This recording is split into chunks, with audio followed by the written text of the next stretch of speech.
Isa pa po sa ating tinitingnan ay magkakaroon po ng mga hakbang si Ginoong Marcos na mapapalapit din kahit papaano sa Trump administration, lalo na po at maraming iskandalo ng korupsyon, pandarambong sa gobyerno niya na nagkakaroon na ng impact sa international na mga komunidad at pati po ang mga bansa at gobyerno sa iba't ibang panig ng mundo nakakaalam na ang administrasyon o panggobyerno ni Marcos Jr.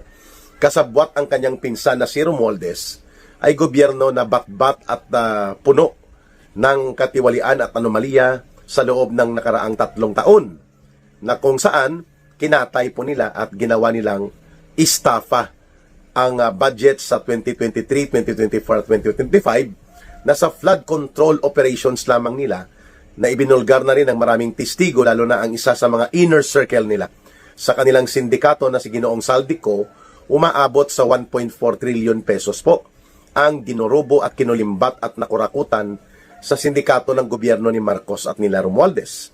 Ang lahat ng ito, hindi po ito nakakaalpas sa atensyon o kaalaman ng iba pang mga world leaders, no? Kagaya po ng pamumuno o sa pamunuan ni US President Donald Trump, no?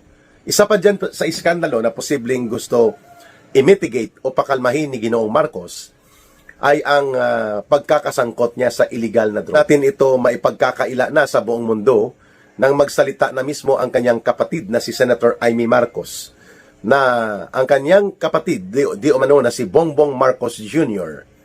Na siyang presidente sa kasalukuyan ay nalululong pa rin po sa masamang bisyo ng illegal na ay simula pa ng bata sila, hindi nagbago at hindi nawala ang pagkagumon sa ni Ginoong Marcos according to the public revelations made by his own sister, Senator Amy Marcos. To the point na itinuro pa nga ni Senator Amy Marcos ang pagkakasangkot ng kanyang asawa ni Marcos Jr. na si Lisa Araneta, ang kanilang mga anak, no?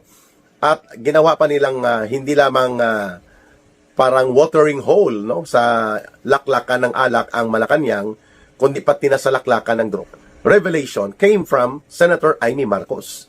So kumalat din po yan, no, sa buong mundo because it was an open public declaration ng iskandalo na kinasasangkutan ni Ginoong Marcos hinggil po sa pagkakalulong nito sa illegal na mga gumagawa ngayon ng iba pang mga hakbang na una na isiniwalat nila, no, ang mga alam nila sa pagkakasangkot nga ni Bongbong Marcos Jr.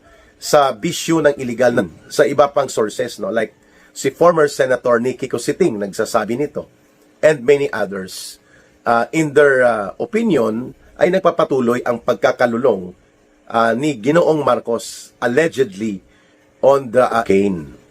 At malaki po ang epekto niyan sa persepsyon at pagtingin ng mga world leaders kay Marcos, no? And of course, yung dalawang malalaking issue na yon, yung drug at ang pamumuno niya sa isang kurakot at sindikato na panggobyerno na puno ng katiwalian at malawakan at sistematikong korupsyon, hindi po yan nakakaiskapo sa kaisipan at pananaw ng iba pang mga world leaders. Kaya nga, malamang sa malamang po, ay magiging tampulan ng mga pag-uusap at the back of other world leaders kapag nakita si Marcos Jr. doon sa United Nations. And those perceptions, galing sa iba't ibang mga leader ng iba't ibang mga bansa, ay mayroon din pong epekto sa ating buong bansa, lalo na po sa ating mga pangloob na usapin, hinggil po sa ating ekonomiya, sa ating mga investment opportunities, at pakikipag-ugnayan sa iba pang mga karatig bansa natin. Kung ganun po na walang kredibilidad, bat-bat at puno ng anomalya at mga krisis sa liderato at sa kanyang integridad bilang pinuno ng gobyerno, kaya nga nag-e-effort siya ng todo-todo para naman kahit papaano ay mapapalapit siya kay US President Donald Trump, no?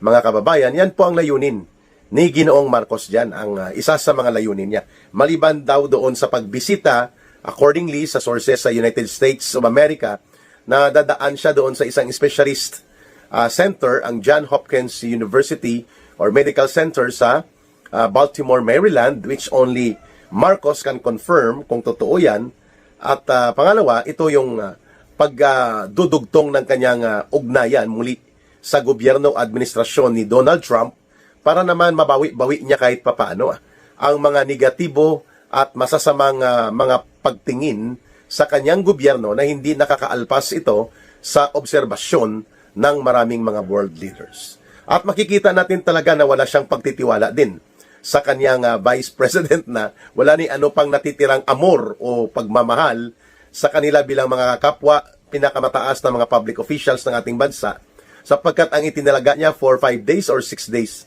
na wala siya sa Pilipinas ay sila Ralph Recto bilang executive secretary niya, si Department of Agrarian Reform Secretary Conrado Estrella, at itong si Sani Angara ng Department of Education. So si Recto, si Angara at si Estrella, sila po ang magsisilbi na caretaker of the government, no? Habang wala si Marcos at least 6 days or 1 week na wala si Marcos Jr. sa Pilipinas.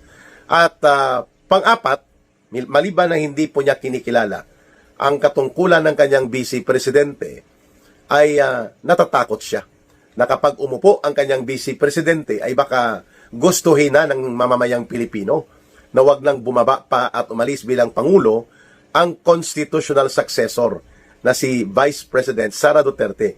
Kaya ganoon na lang po ang pag-aalala ni Ginoong Marcos na hindi niya maitatalaga bilang rightful and expected supposedly to be the caretaker is the Vice President. Pero of course, dahil yan ay temporary setup lang, hindi naman po yan long-term or permanent vacancy in office, hindi po itinilaga ni Marcos Jr. Si Vice President Sara Duterte. Bagamat yon ang tamang dapat gawin, hindi niya ginagawa. Sapagkat hindi nga po siya na kumikilala din kay Vice President Sara Duterte. Of course, ginawa din po yan sa panahon ni former President Duterte.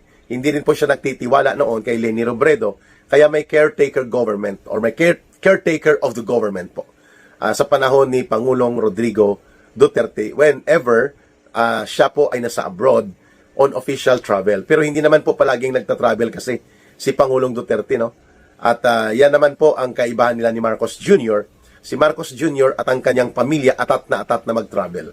Oy, by the way, maliban po doon sa iskandalo na kinasasangkutan ni Marcos, domestically or at least dito sa Pilipinas, hindi rin po matatawaran na dalawang iskandalo ang kanilang kinasasangkutan ng kanyang asawa. Isa, yung panahon po na namatay si Tantoco.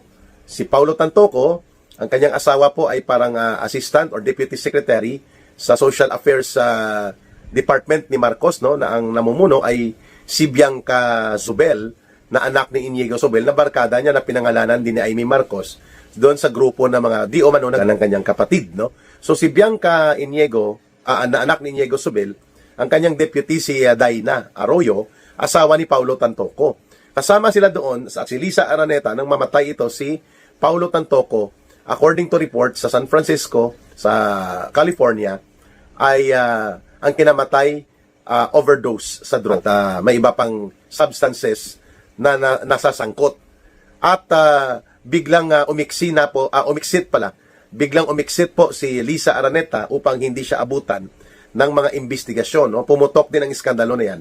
At pangalawa, itong kumakalat na mga videos, di umano, ng mga pag-hire ng mga escort services o mga prostitutes sa Amerikano. Yan ay mga hindi pa nasasagot na mga allegations and mga pagpapatungkol sa iskandalo na allegedly kinasasangkutan nila Marcos sa Amerika. So that can also be a part ng mga gusto niyang ilinaw o baka gusto niya rin pong magkaroon ng mga pagpapaliwanag yan sa ilang mga officials, kung hindi man kay Donald Trump, sa mga connect at contact nila sa gobyerno ni Donald Trump.